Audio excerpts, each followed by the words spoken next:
Hello and welcome to F1 Rolling Start podcast with James and Hey, Ben. where Sweet Jesus. This is take two. No, we're gonna start at the top. Hey Ben. Hey, Ben. We're Wow, just that talking really about- got me. Oh my goodness. Guys, dude, the moment we do our first live show, it's gonna be moment after moment of that. It's gonna be actually it'll probably be really good, but it'll be very funny. No, you're good live. I'm good live. Yeah. We like switching to different mode. Exactly. Okay, we gotta go again. Take two. Hey, welcome to F1 Rolling Start, where we go under the helmet and over the top. I'm James. I'm Ben. Hey, folks. And we are stoked to talk about the 2024 Las Vegas Grand Prix in America, which has, and I stand by this, Ben. Yes. America has the best races, period. Oh, it does. I mean, we've talked about this. We've got fans here in the U.S. We've got fans overseas, and there's just some more space here. You know, even our street races, our street tracks, we can still pass. Yeah, we've got long straights. You know. Yeah, Monaco's the jewel of the. It's the jewel. No, Okay, Monaco's amazing. I'm gonna talk about Monaco for 1 second, real quick. Even the people who love F1, who are the OGs, the originals, are still like, Monaco's a procession. We're so glad that it's on the race calendar for 6 more years. Till 2031. Why does that feel like an eternity away? Oh, they have to fix it. They got to do something, dude. But America, Vegas. But America, we're doing good. We did it all right in Vegas. And it was lots.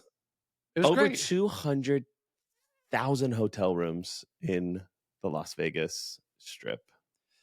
Yeah, Vegas is a vibe. We were there last year. Yeah. Weren't there this year. I started the race, fell asleep about 40 minutes in because I was zonked. I have children. And we were, bouncing around between Friendsgivings all over Southern California. Woke back up, rewound the race because I'm a true F1 fan. That's right. Not just Drive to Survive. Contrary to our comments all over the internet. We read those comments. We love you anyway. But yeah, I mean, different experience this year. We weren't there, but it was great. And they didn't have some of the problems they had last year. No, it was phenomenal racing. It was a great race. And Max won. Max won his 4th world championship. Yeah. And the guy was... or has been this entire year on fire. Mercedes had a 1-2. First time since Brazil 2022, they've had a 1-2. Right, because you can't really count their 1-2 from earlier this year when Russell got disqualified for an underweight car. Doesn't count. So this is their first 1-2. I mean, it just shows that this season of Formula One has been one of the most competitive in recent history. We've had so many different people winning races. I mean, even qualifying in Vegas, you had Gasly up in P3. If you had told us at the start of this season that we thought that would happen, no, you would have probably gotten a slap in the face. But he was up there. Unfortunately, DNF'd. DNF for reliability and issues. Haas said, "Thank you very much." And they took it. Yeah, they took it back. A lot of movement. But let's start with the winners. 1 and 2, Mercedes. Russell was, I mean, he dominated the race. I mean, here's the thing about Russ that I appreciate, because he's only won a couple races besides the one that he got, disqualified for. The guy is just so happy when he wins. Exactly. He's just 100%. All this energy, all this joy. You love to see that. You forget that these guys they're still young. This still makes them come alive. And you just saw that when he won. Hamilton obviously has been around the block. He, if he would have qualified a little higher, would have won the race, arguably. But it was great to see Russ win. I enjoy seeing Russ win. Yeah, seeing him win is still that kind of shocked look on his face, emotion just washing over him. He leant down and kind of kissed his car, and I was like, "Bro, calm down." Just wait until you win a championship. Relax, bro. I thought it was cool. It was bittersweet for Hamilton because he had the drive. I mean, he drove the pants off that car. He ripped from P10 to P2. He was hunting down Russell at the end, but he had older tires and he ended up opening him up, upgrading him. Mercedes, did what they don't normally do. They had a really good free practice 3, a really good free practice 2, and all through the weekend they looked great. And normally they just crap the bed. Yeah, race day, but they didn't. I mean, Russ said that he was waiting for the other shoe to fall the entire race. He's like, we've been in this position before. We've had a good weekend, and then everything's went south. And he's like, halfway through the race, I was like, oh, maybe I'm actually going to pull this one out. And so, yeah, they were consistent the entire weekend. Here's the thing, though, about Mercedes that I find really interesting is they don't really know why or how.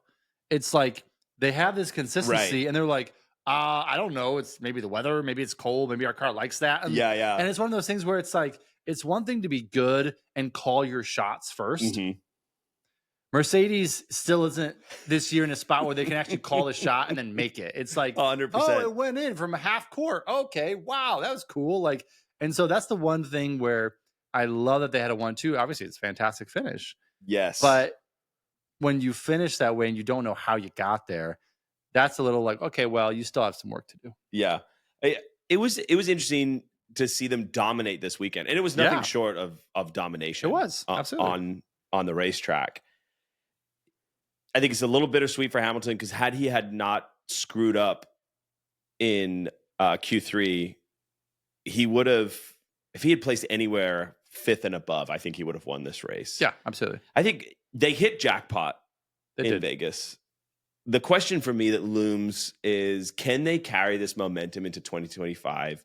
Is this racetrack specific? The last time they had this level of dominance was at Silverstone, where it's also really cold. We're now heading to the desert where it is, surprise, not cold. And different kind of desert. Exactly.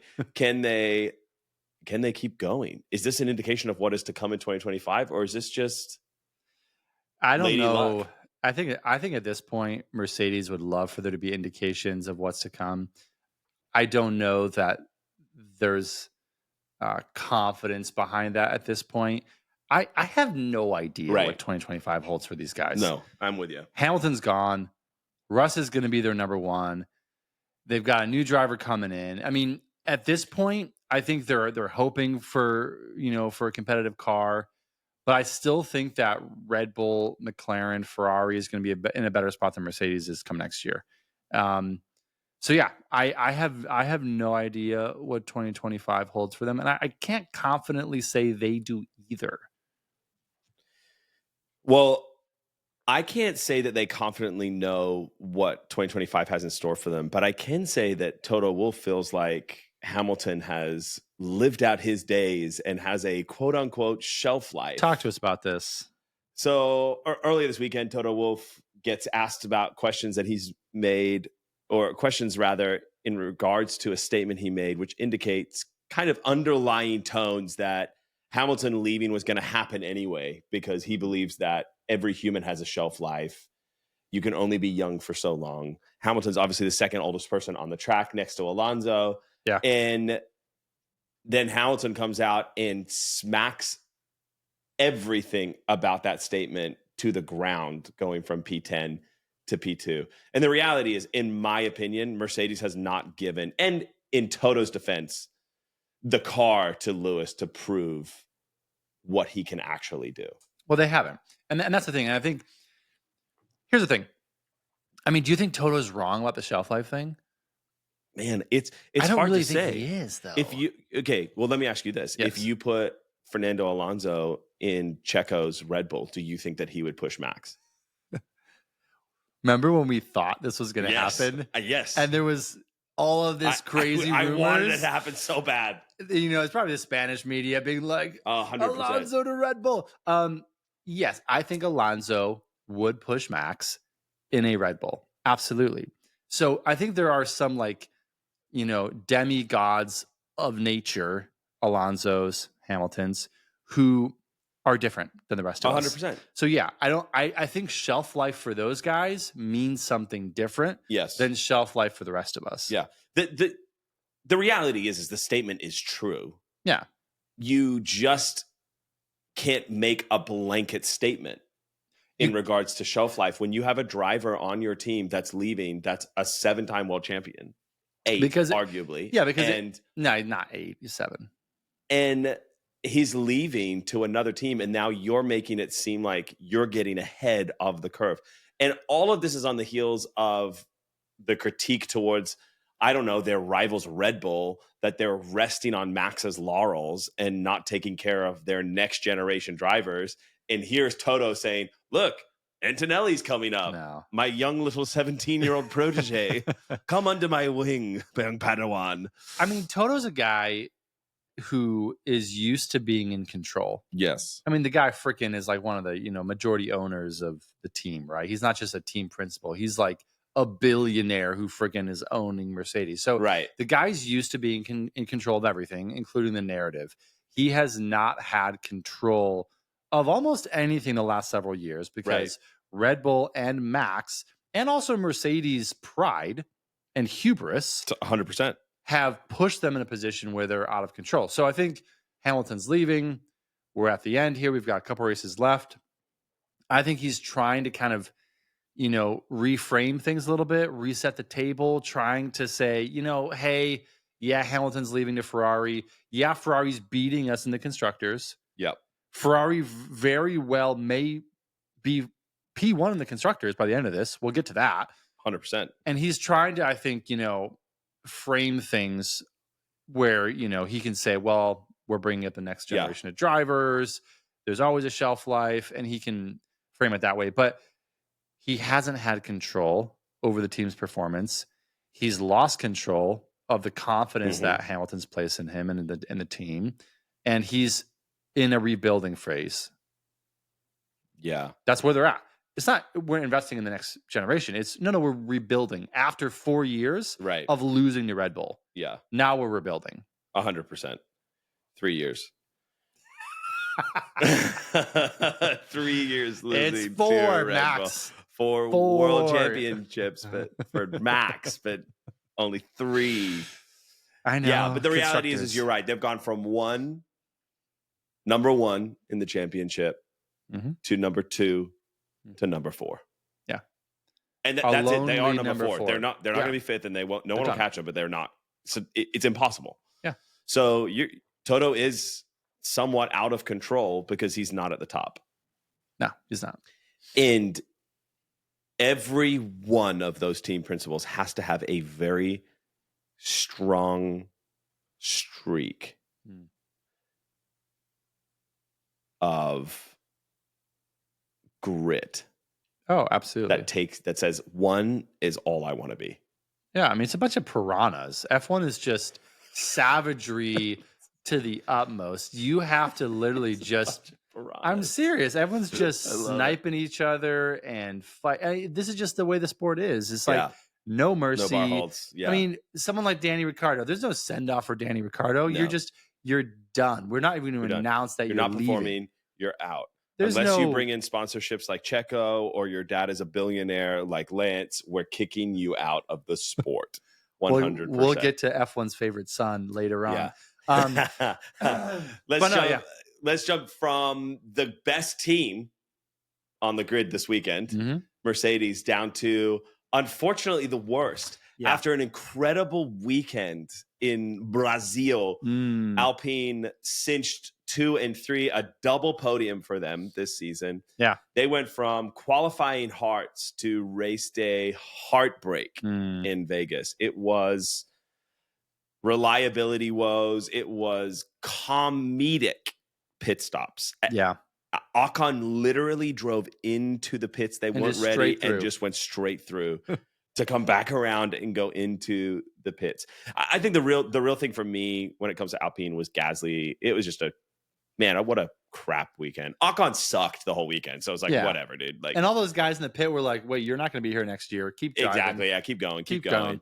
But Gasly was P3. He qualified. Unreal. He drove the pants off that Alpine. It did not deserve to be P3. No. I think he's had one of the most understated seasons this year. The guy's a good driver. Let's just give it that. Like as much as like I have my own feelings, we have our own feelings about Alpine. and how that team is structured and how they are led or lack of leadership. Yes. The guy is a good driver. He was Max's teammate. Consistent. He has scored points. He has, helped shape Yuki. The guy knows how to drive. The guy knows how to win. He knows how to do that. And so it was absolute heartbreak because now they got passed by Haas again. Yes. They fell again. And if he wasn't going to finish on the podium, that was pretty clear early on in the race.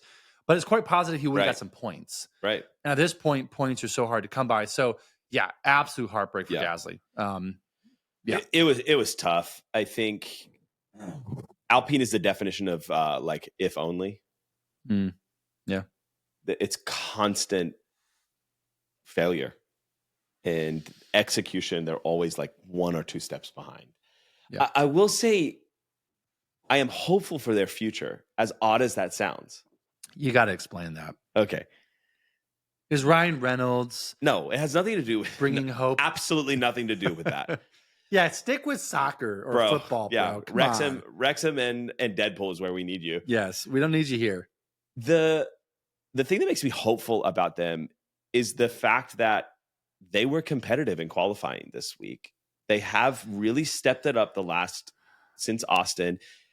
And what we are forgetting is that they still have a woefully underpowered power unit in the back of that car. Like they came into this season overweight and underpowered. Yeah. They should be the American team. They should be. They should be. And so the aerodynamics that they've done to this car have worked wonders. Can you imagine if they just swapped out that Alpine bag of bolts for like the Mercedes engine? Yeah, they would be flying. Matter of fact, that's what they will be doing in 2026. They will be Alpine owned by Renault with a Mercedes engine. It's a little confusing. But they're French. So that's a big contender. Yeah. And the thing about them is that unlike teams like Haas, Williams, Kit, or I guess Audi in 2026, those back marker teams, Alpine knows how to fight at the front end of the field. They've done that before. It's so disappointing because they've been there. They've been best of the rest. They've been at the top. Yes. They've been what Alonso. Mercedes is this year. They had Alonso. Yes. Do you remember? Yes. God almighty. I mean, they had it's so disappointing and infuriating to think about because these guys had talent. Yep. They had speed. They had, folks who were driving for them who knew what they were doing. Piastri was in their program. I mean, the best decision that he ever made was to jump ship. Gosh. But yeah, I mean, I'm genuinely, I'll say this. Last thought on Alpine. They just got passed by Haas in the constructors, and they've fallen far from where they were. Not surprised because they're French, but I have no further thoughts on Alpine. You're not surprised because they're French? What do you mean by that? I'll just let the listener, our avid listeners, take that as they will. Incredible. Well, Ferrari, man, what a blender of a race. So many Ferrari. Emotions. What happened? So here's the thing. Sainz finishes P3. Chuck finishes P4. Chuck could have, would have finished P3. Yeah. Didn't. Can we just talk about Sainz for a second? Yeah, let's talk about it. Let's say you're Sainz. You're Sainz. Uh-huh. You're in Ferrari. Everything that's happened this year has happened to you. Yep. What loyalty do you feel like you need to display to Ferrari or to Chuck? Is there any? I will tell you exactly. There's a chance that the constructor I drive for right now can win the championship. Oh, yes. So I'm going to do what I can to win this championship. Yes. There's no chance that my teammate can win the driver's championship. No. So why would I make room for my teammate? So yeah, sure. Tell me I'm not to race him. Tell me I'm not to hold him up. But I'm not letting him pass. And if I has an opportunity, I'm going right around him. And Sainz did it. He's a racing car driver. I don't understand why everyone is surprised. Yeah, I'm a little disappointed in Chuck. Now, I'll just say this. Chuck, I love Chuck. He's fantastic. He's great. But at the end of the day, you can't get your feelings hurt when someone goes racing. It's Formula frickin' 1. Your 100%. teammate is racing you. Ferrari, you have the opportunity to finally come out of the doldrums you've been in, the comatose you've been in for the last who knows how many years, and win the frickin' Constructors' Championship. You and your teammate better be doing everything you can 100%. to finish as high as you can. And guess what? Feelings be damned along the way. Like, we can't let our feelings and how we feel about things get in the way of just racing hard. And Sainz at this point too, he's going to go from potentially, the constructor champion all the way down to Williams next year. This 100%. Guy's living it up. Yeah, he wants to be in a team that has won the world championship while he's been a part of that team. Yes. And if you could be a part of the Ferrari story right now, oh God, why wouldn't you give it all you can? And who cares what your teammate does? This is racing. Why are we surprised? We're in Formula 1. Let's go. Literally, this is the sport where it does not matter who your teammate is. Just go and get the best freaking position possible. Yes. Chuck was frustrated. Lots of sweet words that he shared over the radio to his team because Sainz passes him when Sainz was told not to pass him. All those fun things. But again, I think if you're Sainz, you're headed down the pack to Williams. Yes. You're not going to see daylight anytime soon. You're not going to see a Constructors' Championship anytime soon. No. You're going to I'm in my rebuilding era is what Sainz is going into. I'm in my making Williams great again era. And we don't know if it's going to happen. It's not. And then you get into your Bottas area of, oh my gosh. I just guess, what's next? But I just had a perfect idea for a merch line for next year. What? We should do Williams MAGA hats. Williams, make Williams great again. Oh my God. I've got MAGA hats. And put a 55 on the side. This is perfect. This is so That's actually really smart. Funny. That is so funny. We don't talk about politics on the show. We have our own views on politics, but that's actually brilliant. With just Sainz's face. Yeah, we both have a lot of strong views on politics. We do. That's why we just don't. Choose not to talk we don't on go it. there. Man, but yeah, I don't think it is. It's a Ferrari. My thing coming into this weekend and watching Ferrari is we're back to Sainz trying to call pit wall strategy. We're back to their tires being chewed up. Like Chuck's tires were spent, dude. Yeah, that's why he couldn't compete with Russ in the front. Not at all. And we're trying to play it safe. We're making these mistakes again. And yes, the results speak for themselves. They beat McLaren, but McLaren had an oddly off week. And had that have not been an oddly weird week for both Piastri getting that penalty, you had Norris, the car not performing, all of those things contributed to the fact that Ferrari swept up points that I don't think they deserved this weekend. What happens for the next 2 races if they continue in that form? Well, Ferrari just needs to realize that they have the opportunity to win the Constructors. They need to figure their strategy out. They need to figure out their DEG issues. Obviously, it may have been track specific, but it was also super cold. So I don't really know what was going on there. But at the end of the day, they just need to say, hey guys, settle. 100%. We have the chance to win this. Yes. Which is tens of millions of dollars more if we win this. So just let's get it together. We got 2 more races. We're lights out. Right. Everybody. And Leclerc, it doesn't matter if you finish in 4th or 5th. Yeah. And Sainz, it doesn't matter if you finish in 4th or 5th. Your feelings don't matter here. Just go and race. Go and do your own thing. If That's you your don't job. like the way that Sainz got by you, then go get by him again. Yeah. Anyway, that's how I feel. I felt a little frustrated. I do think, Freddie tried to play it down like, it's all fun. It's all, it's all fine. We'll work it out in the debrief. But man, he's got to be thinking through the next 2 races. This could be it. Imagine if Fred Vasseur in his second year as team principal. The first year was marked with like, prove it. Yeah. Everyone was saying, you need to prove that you deserve to be the team principal here. And he did. And then they made him the Pope this next year. Exactly. Then they imagine if they win. Yes, they gave him the suite right next door to the Pope at the Vatican. After, if he wins, this is going to be bonkers. And there's no guarantee that they'll be this close again. I know they have Hamilton coming. I know Hamilton in his brain is already there. I know he's sending kind of cryptic messages like, wow, these guys are really fast in the straight. Translated, wow, we're really fast in the straight. I can't wait to go. Like, I know next year's going to be different. And we've seen teams who should have performed at super high levels just fall off and lose their way. So nothing's guaranteed. You've got to strike while the iron's hot, and they have 100%. The opportunity to win.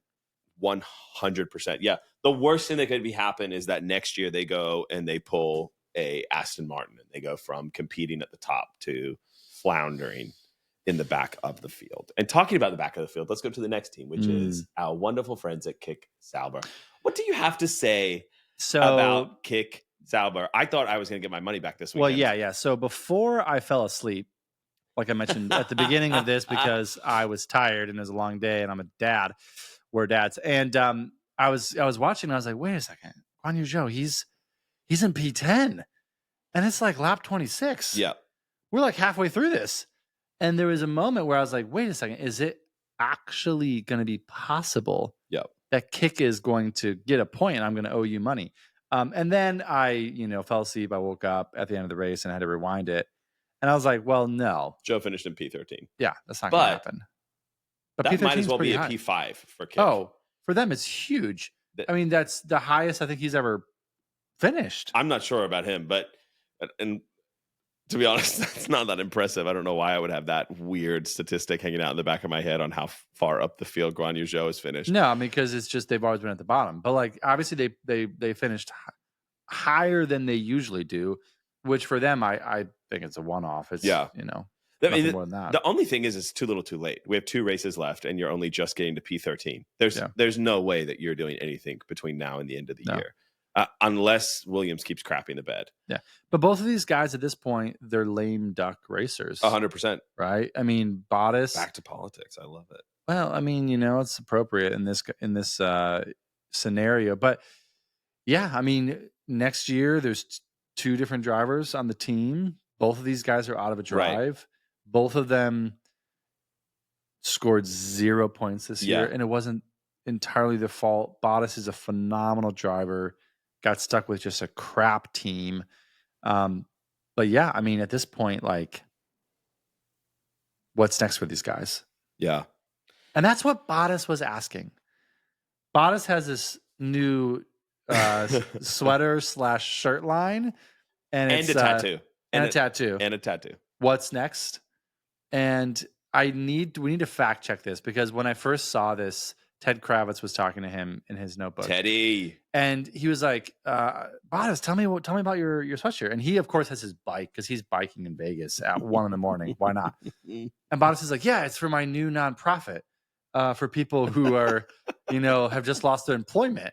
And for a second, I was like, oh, that's so great. I work in like nonprofits myself. Biggest troll. And I literally was like, oh, this is fantastic. But flat, just straight face the entire time. Because that's Bottas. Because that's Bottas. I love it. And Ted is losing his mind. And I was like, and after he like finished asking him questions and Bottas goes away on his bike, I was like, this guy is a troll and he is brilliant. He's brilliant.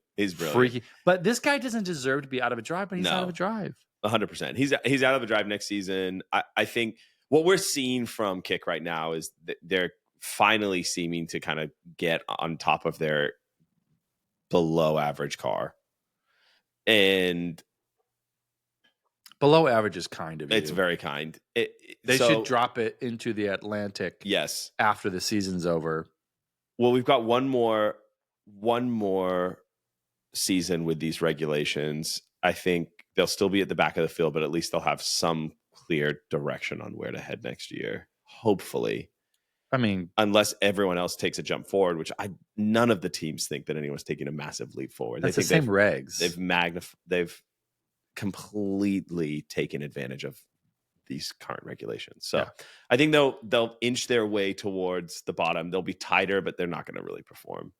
Yeah. Which is why we should move on from them and head into someone your else. favorite team. Max Verstappen, you are a 4-time world champion. I was like, we going there? We're going there. Red Bull. Oh God, Max. Were you so proud of that last drive he did? There was so many on the edge moments, and it was so off. It was such an incredible drive for his 4th champion. It was such a boring drive for Max. Here's the thing. This is Max's season.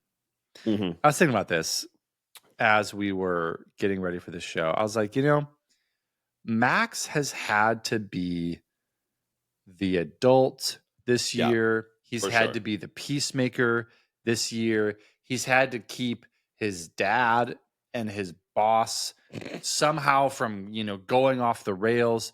This guy, we talk about being in control, right? Yeah. Toto's been out of control and he's trying to kind of control the narrative. There are massive things in Red Bull that Max has had zero control over. Right. Including not having the fastest car anymore. 100%. There are some folks, Checo, who that would destroy. Yes. You're out of control. You don't have the fastest car and you can't get above P10. Max is like, hey, I don't need the fastest car. Yeah. I'm going to stick with what I can focus on, with what is in my control, which is me behind the wheel of this car. Mm-hmm. So, yeah, this race wasn't his greatest race. But it was also like Mark McGuire. When he broke the record, it wasn't his best home run. But he broke the record. He broke the record. Yeah. And you don't really remember that it wasn't his best home run. 100%. You just remember that he broke the record. So, yeah, he's joined an elite club of drivers. Oh, he absolutely has. There's only a few drivers that have 4 or more world championships. I mean, I have some stats just from this year. So he has been leading the drivers' championship, I want to say since May of 2022. So it's the longest anyone's ever been leading the drivers' championship in F1 history. 2024, 8 poles, 8 wins, 13 podiums, 4 sprint wins. And this guy has had arguably the 3rd fastest car at times, the 4th fastest car 100%. At times. And this guy is still just so metronomic. And so I think my question for you is, looking back on the season, it was a long season.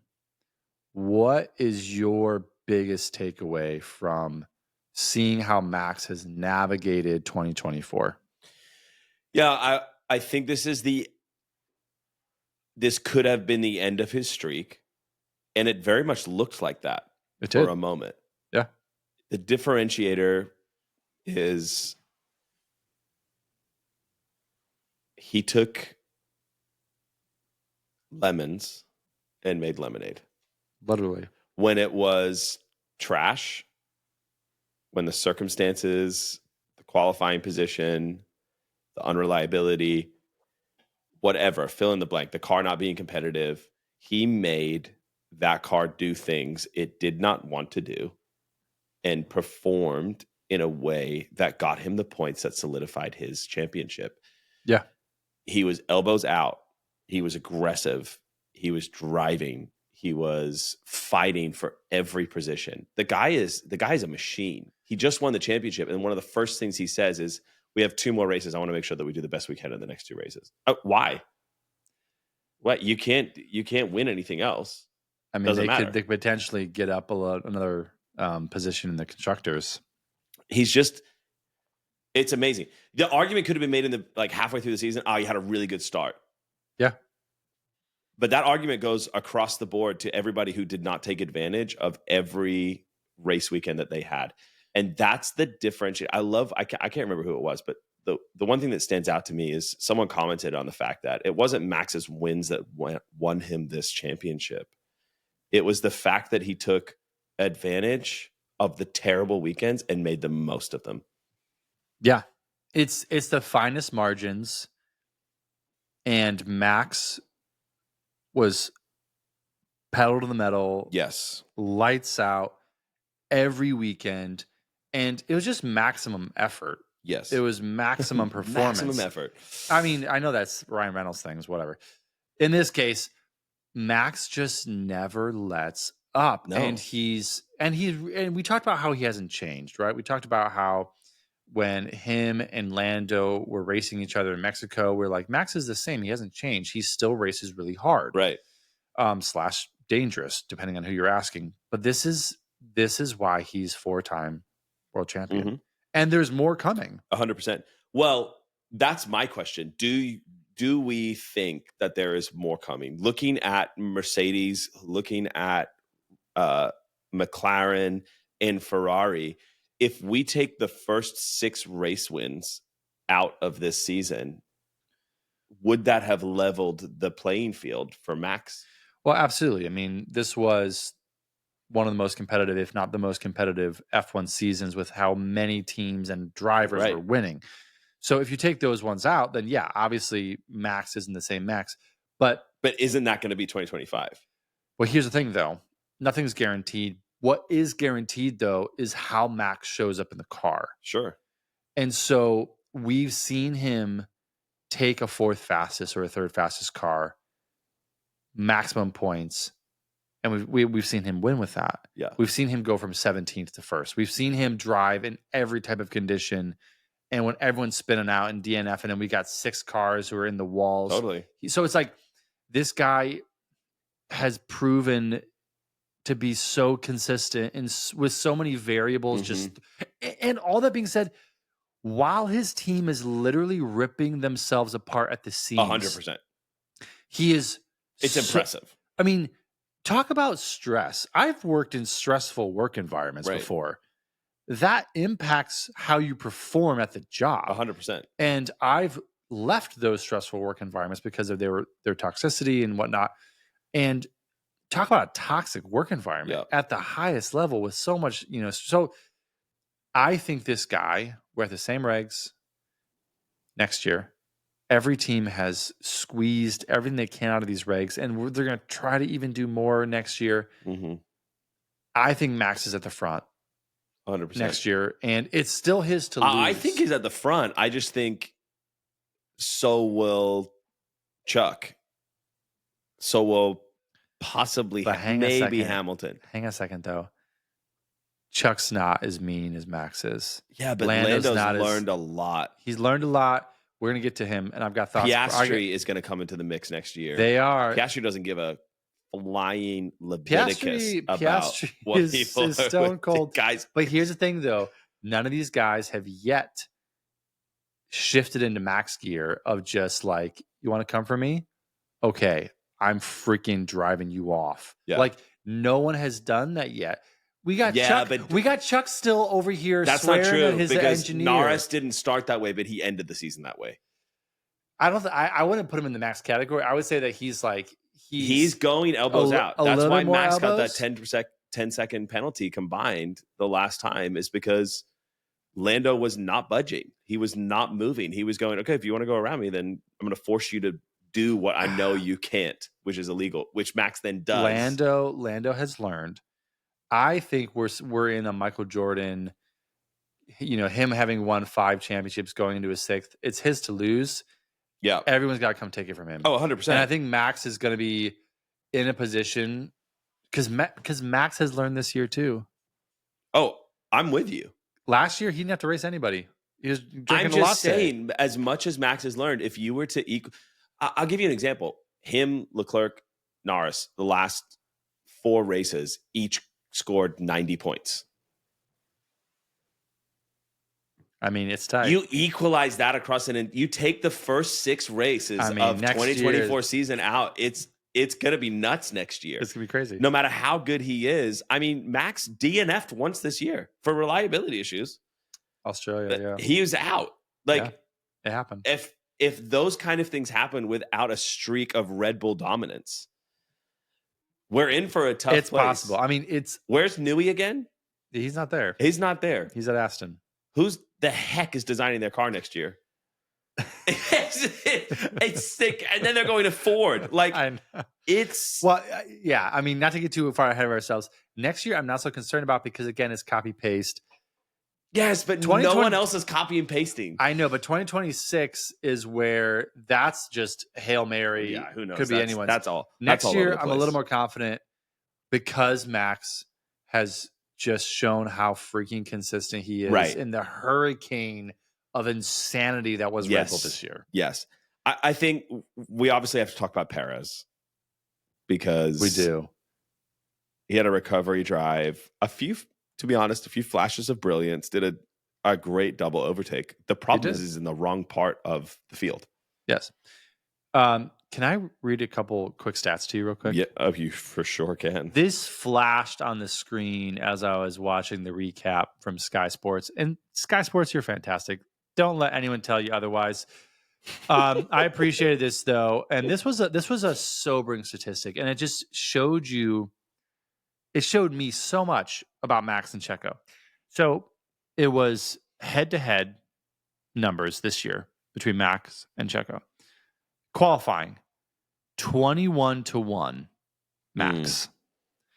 Races 21-1 Max. Wins 8-0 Max.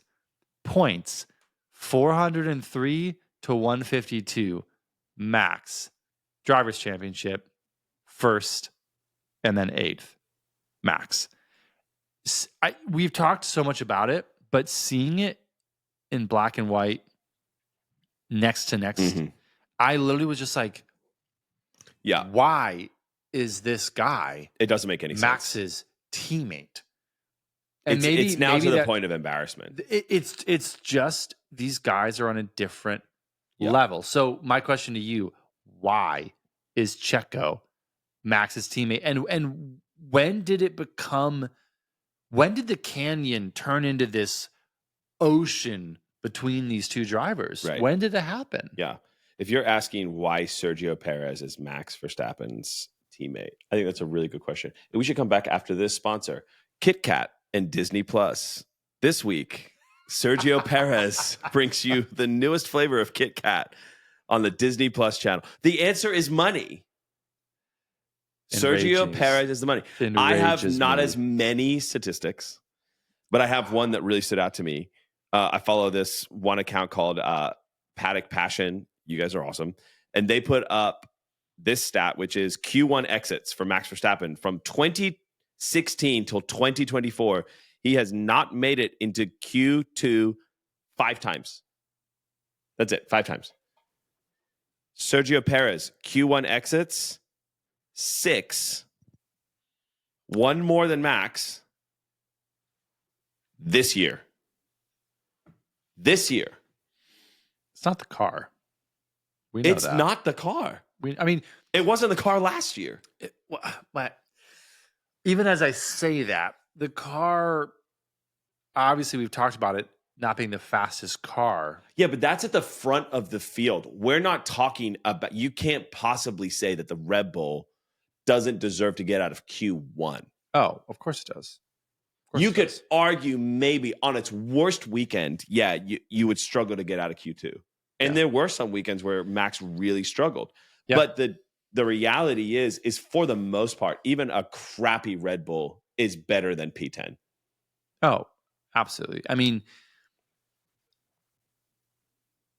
it was a very sobering sign-off from the Sky Sports team where all 4 of them looked at each other and they said, well, if Red Bull wants to get back to the top of the constructors next year, there's one thing they have to do.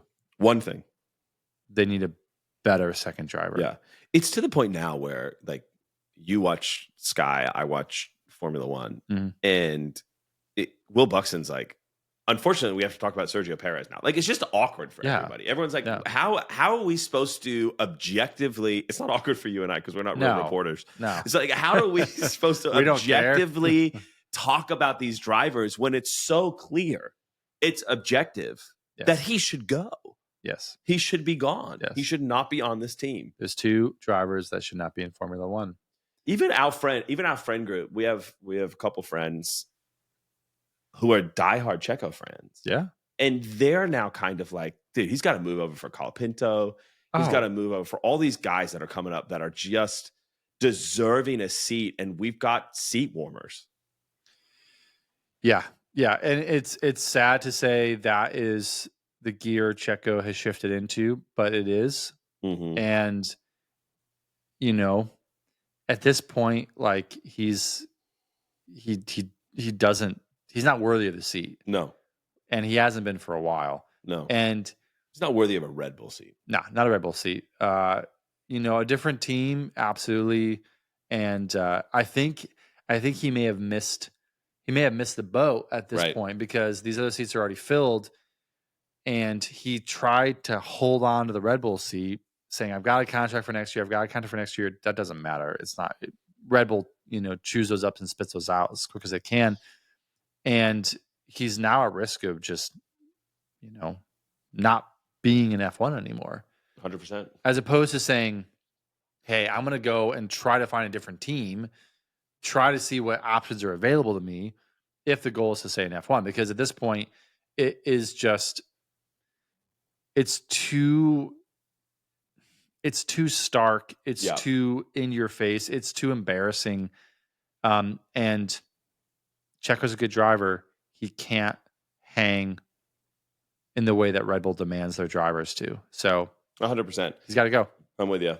Checo, you are the weakest link. It's tough. Yeah. But the Sky Sports team, and this last thing I'll say on Checo, they were like, yeah, everyone's celebrating right now, but as soon as the entire team loses out on all their bonuses because they didn't win the constructors, guess who they're looking at? 100%. They're looking at Checo because he is the one person who's responsible for them losing. And that's a real pressure to have on your shoulders. Oh, I mean, that's hundreds and hundreds of because you make millions. Yeah. But the dude who's changing your tires is making $100,000 a year. And that's pretty good. But the difference of a $25,000-$30,000 bonus to a dude making $100,000, it's huge. That's incredible, dude. That's massive. And you robbed him of that because you won't move over. This is a big deal. We need to move on to Williams. And, that was another tragic weekend for Williams. Dude. They came out of the Grand Prix in Brazil with two cars in literal boxes on their website. You saw they opened up these boxes and they're picking out Formula One parts from these boxes, trying to piece together the car. It was a $3 million weekend for them. God. They lost. They can't afford that. They cannot afford that. And they came into this weekend. Colapinto crashes his car in qualifying, starts from the pit lane. He does a formidable job from the pit lane, to be honest. Yeah. Albon gets, they believe maybe something got stuck in his radiator or something. He DNFs. Yeah. It was a tragic weekend. I don't have much on Williams. All I have to say is that they've had 4 DNFs in the last 3 races. Yeah. Albon has DNF'd 4 times in the last 5 races. Yeah. He came over the radio. He was, can just anything go right? I mean, this guy has just, and the 2 races prior to that, he had scored points. Yes. So it went from scoring points back to back to DNF 16th, DNF. Yeah. Yeah, it's brutal. It's absolutely brutal. It is brutal. And the problem is that they're losing spots. All of a sudden, Alpine popped out of nowhere because of Brazil. Yeah. They got taken over again this weekend. But Williams cannot afford not to be finishing races. They cannot afford to be picking up small amounts of points. No. And it was rough when the season started. It started to look a little bit better, and then now it's just kind of back into the doldrums. I mean, yeah, it's pretty rough. And I know the races upcoming haven't been great to Albon either. So, yeah, I mean, it's honestly at this point, it's fingers crossed, it's Hail Mary, it's there's nothing but luck that you hope on these guys, and good luck for the next couple races because they desperately need it. And I can't help but think that Carlos is sitting there going, what the hell have I done? Especially where there are rumors now spinning around that because of Checo's performance, they're trying to buy Colapinto out of his contract. They're trying to possibly buy Sainz out of his contract with Williams. Oh, Sainz is please take me. Please take me, please. But I mean, think about that for a second, though. They could use the money. But what does that say about Red Bull in general? What does that say about Williams in general? That they would be willing to sign somebody and then let them go for money? Or they would be willing to say, we don't want you. Actually, we do want you. Like, where do you draw the line of, well, I'm a human and a commodity? You know what I mean? Well, that's all these guys. I mean, that's kind of the way it works. But yeah, I mean, Williams at this point needs money. They're hemorrhaging money with all these DNFs.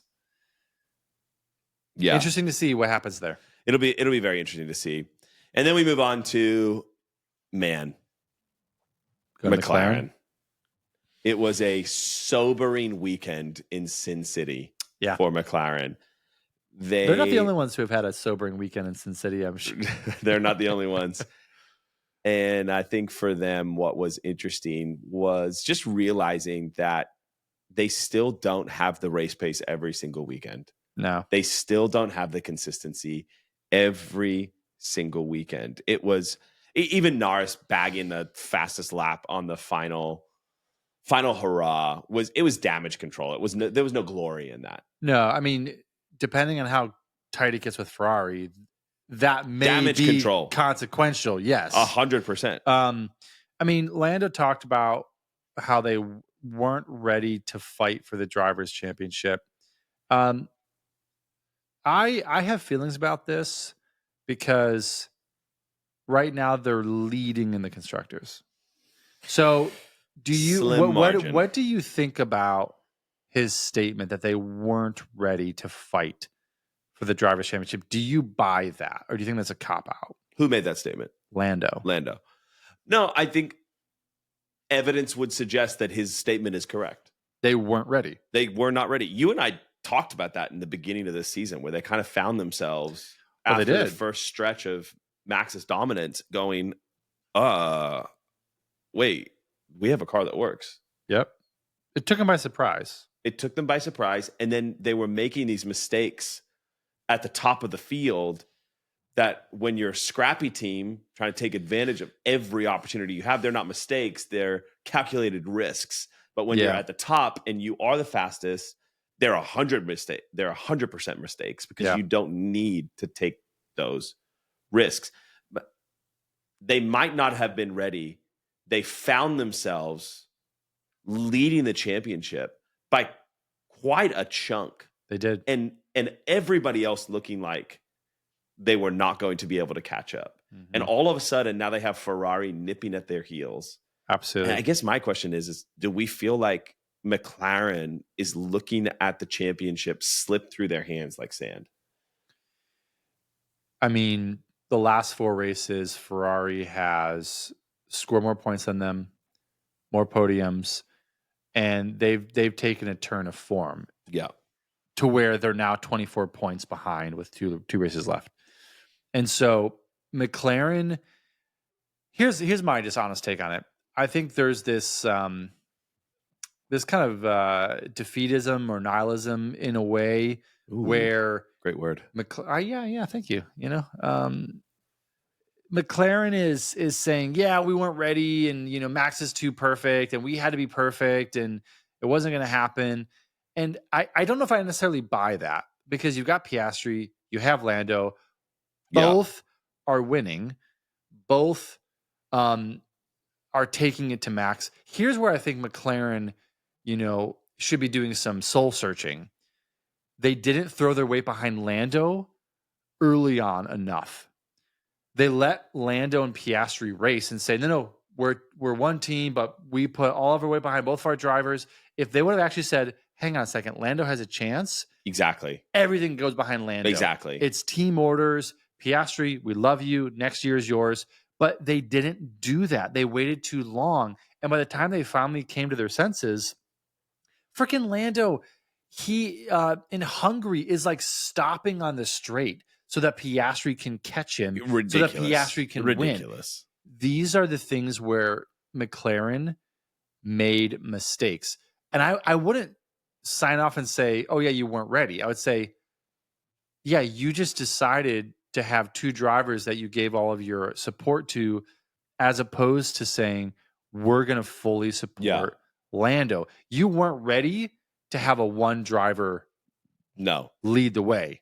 And unfortunately, they're not going to be next year because Piastri's not going to start the season subservient to Norris. Absolutely not. He's going to gun the crap out of that car. So I think their problem is, I think they were ready to take it to Max. I think they're the lead in the constructors right now. They've got two really good drivers. They needed to make the decision earlier on when Lando was a little bit closer and say, Lando, we're going to support you. Team orders. Go for it. I mean, freaking in Italy, Piastri's throwing himself at Lando. Like, it cost them the race. Like, exactly. These are the things where it's like, would I say you're not ready? I'm like, no, I would just say you did this to yourself. Exactly. And there's a difference between you not being ready, because then it's someone else's fault, and you doing it to yourself. Own it. You could have had a different outcome, but you made decisions. And ultimately, this is a Zach Brown. This is a leadership decision to say, we're going to say we have two drivers. We support them equally. They shouldn't have done that. Right. And now they're not only they've lost the drivers, they quite possibly are going to lose the constructors. Yeah. It's your fault. Own up to the fact that it's your fault. Yeah, 100%. It is their fault. I still think that classifies under not being ready. I just don't think they calculated that this is where they would be. But the world was screaming at them to prioritize Lando. Everyone who is in and around F1 is saying, stop with we support both of our. So I mean, according to that, your strategy is you're damned if you do and you're damned if you don't. Like, when the world screamed at you a good reason to do anything? I mean, true. But at the same time, like, it wasn't just people who don't know what they're talking about. Like, it was folks saying, hey, you can do this. Like, Lando could focus your energy. Focus the energy on Lando. That's right? True. That's a fair point. I mean, it's they're kind of in like a crappy spot of the damned if you do, damned if you don't. But I think that's the one mistake that I hope McLaren will go back to the drawing boards and say, okay, where did it go sideways? Where did we lose out on the drivers' championship? And what safeguards do we put in place for next year? If someone's leading, do we prioritize them? Do we do this whole, we don't have a number one driver, but one has 500 more points or 100 more points? You have a number one driver at that point. You do. You need to just deal with it. I mean, it's a great problem to have. Now, I don't think we need to get to the point where it's like Schumacher, where they would have somebody literally put the brakes on at the finish line. That's not where we need to be. But that's where we ended up. Well, that's what freaking Lando was doing. I know. And that was the frustrating piece of it, where it's no one wants to see that. Nobody wants to come here to see this. We don't want to come and see a race that isn't decided on the track. Exactly. So exactly. Do you think they hold on to the constructors, or does Ferrari come and take it? I have no idea. If they do what they did this weekend, they're going to lose it. But I think this is a one-off for them. They're going to come into the desert next week. That track is pretty good for them. Yeah, it's a little better. Yeah, hot is generally not good for Ferrari, and I think we're going to look at a very competitive final two races. I think it's going to come down to the wire. It'll be like last year, where for the P2 last year between Mercedes and Ferrari, literally was it 4 points? I can't remember, something crazy, or a point. Like, I think it was wild. Like 1 or 2 points. And I think that's what we'll see this year. I think it'll be bonkers. Yeah, but it'll be fun. Let's talk about RB, the Racing Bulls. Sonoda battled hard, ended P9, and he got taken over by Hulk. Hulk passed him, stole P8 from him. The Haas's were ripping. The thing for me is Lawson.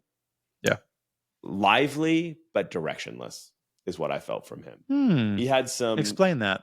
He had some good flashes of showmanship and driving skills. I just didn't see the consistency. I think that's still miles away from him. And I think they just need to fix their overall performance. Yeah. Poor penalties. He's still a little like, I love seeing him and Mag come together. Yeah. It was borderline unnecessary.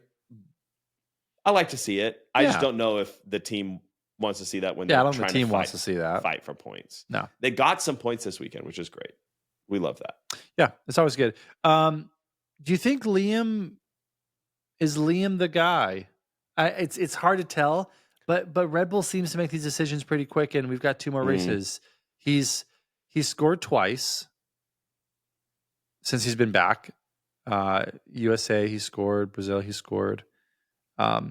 Ironically, and I need to fact check this because I take pretty detailed statistics, but it looks like it's been 9th, 16th, 9th, 16th as his finishes.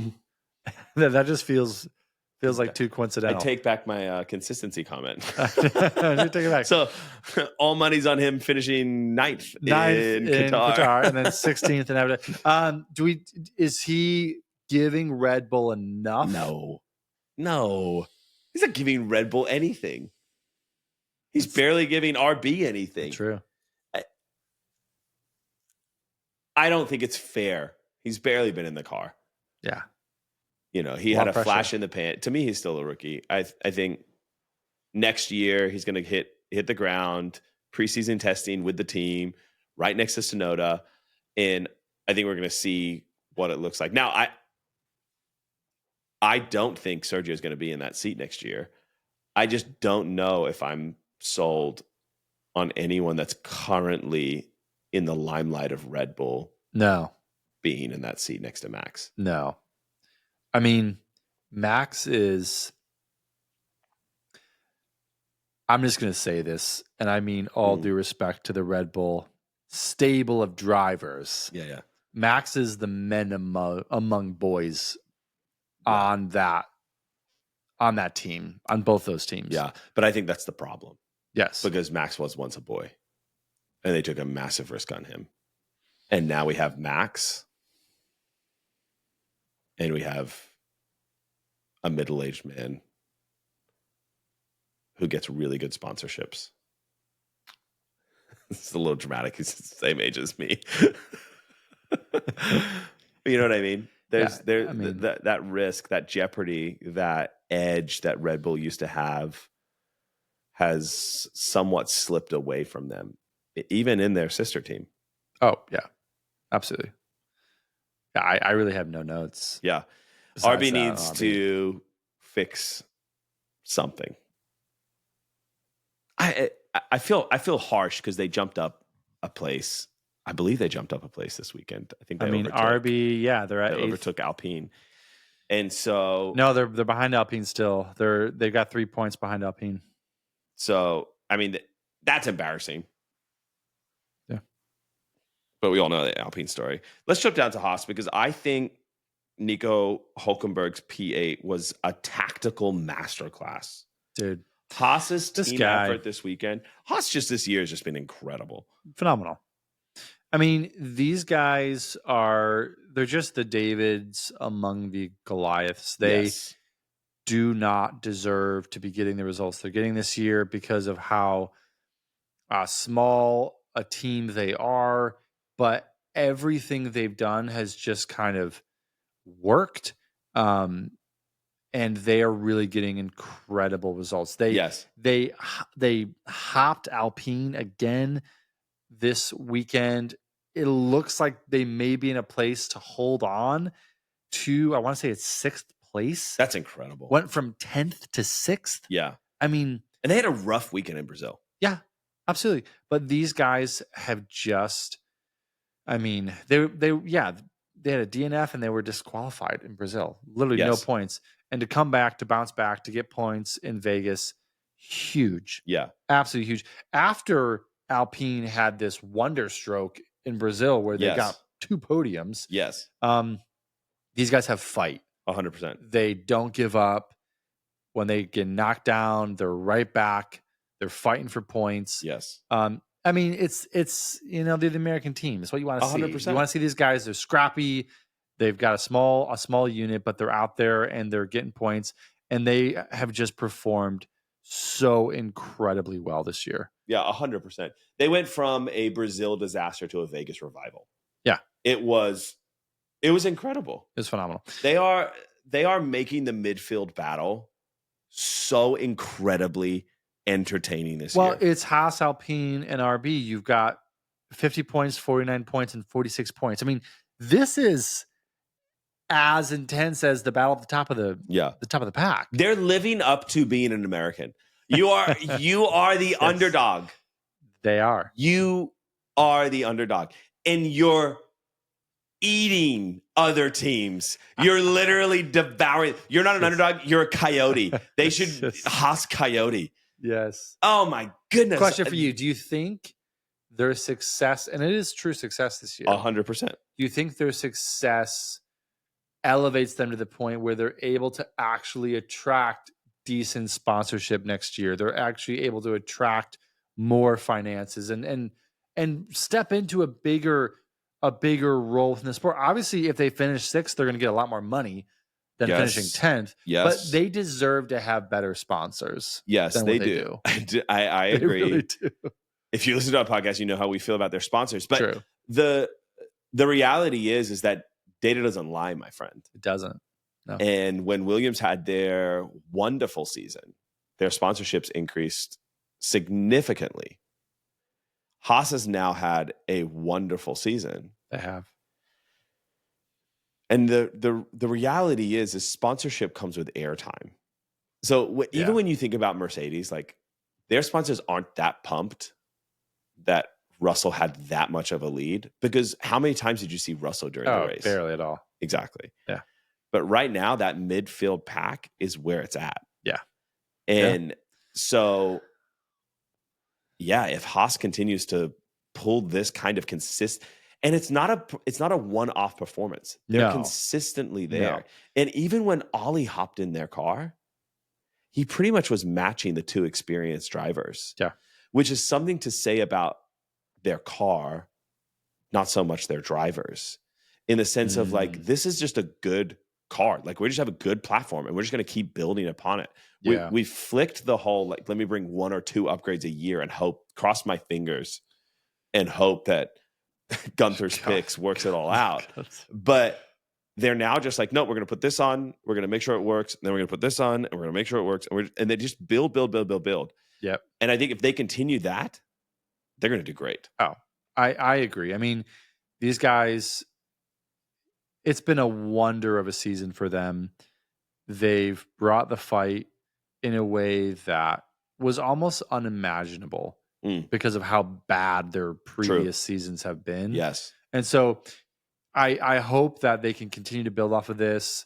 I hope this isn't a Williams situation where they've got kind of the flash in the pan and then they're a one-take wonder and then they're back to like being, just a really rough spot. And I think their new leadership is a genuine shift for them. 100%. I think, they've made a decision with their leadership. They've shifted in a way that has just been incredible for their team. And so, I'm thinking that Haas is going to start feeling and looking like other F1 teams as far as the sponsorship behind them, the money behind them, the size of their team. Hopefully they can get a little bit more of a bigger team, more folks on the team. Because that only helps them in the long run. Yeah. Especially with how long these seasons are and exactly. Kind of stuff. Yeah. I think they're definitely ones to watch for next year. I'm excited. I'm nervous for 2026 for them, but that's a whole nother story. But next year, I'm pumped. I think it's going to be a phenomenal season. But before next year comes, we have 2 more races. And it's a triple header. So the next 2 weeks, we're all in Formula One. It's going to be absolutely amazing. What are your predictions for Qatar? McLaren has to come out just from the get-go, and they've got to leave it all on the track. Yeah. So I'm saying that I'm gonna call Piastri for this one. Piastri win. I think Piastri is going to win. I think Lando is going to finish second. Lando feels like the life's kind of out of him a little bit, which is unfortunate to see. I don't think he's relieved as much as it's kind of like there's residue from him losing the driver. So I think Piastri for the win, Lando number 2. And I think Ferrari is going to be really competitive as well. I think they're going to try to obviously come out as well. I'm going to say Chuck for third. And what about your boy Max? Where's he at? Max, I mean, here's the thing. The fight right now is between McLaren and Ferrari. These guys are going to just leave everything on the track. So Max, he won. Max very well could just be like, I'm going to win this one too. And I believe that he could do that. But I'm feeling in my gut it's gonna be Piastri. Yeah. I just feel it. And I'm usually right. We're usually right. So not once. We're the worst. Yeah, I believe that Mercedes will be nowhere next week. Yeah. I think exactly. I think it will be between Ferrari and McLaren. I think you're right. I think McLaren will be at the top, but I think it'll be a Max win and it'll be followed by Piastri and then Norris. You're probably closer to being right than I am. I think Red Bull's going to come out and they're just going to be. They do so well in the desert. They just do. They do really well in the Middle East. But that's all we have for this week. If you made it this far, go ahead and like, subscribe, leave us a comment. Good or bad, we respond. And we appreciate you and your love for Formula One and hanging out with us for the F1 Rolling Star podcast. Thanks, folks.